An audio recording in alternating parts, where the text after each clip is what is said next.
Good morning, students. Students, we have already done the reading of fruits name, vegetables name, and animals name.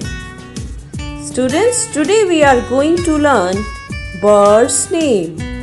So, open your word book at page number 38 and start reading birds name. This is crow. This is crow. Crow is black in color. This is parrot. Parrot. तोता हूँ मैं तोता हूँ हरे रंग का तोता हूँ. This is parrot. This is eagle. This is eagle. This is peacock.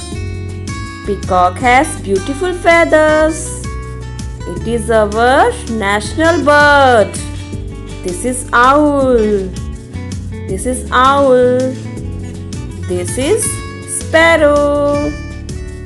This is sparrow. चिड़िया रानी बड़ी सियानी है ना आपकी कविता. तो चलिए रिवाइज करते हैं. Crow, eagle, owl, parrot, peacock, sparrow. Students, along with these birds' name, you have to revise fruits name, vegetables name, and animals name. So, revise these with the help of your parents.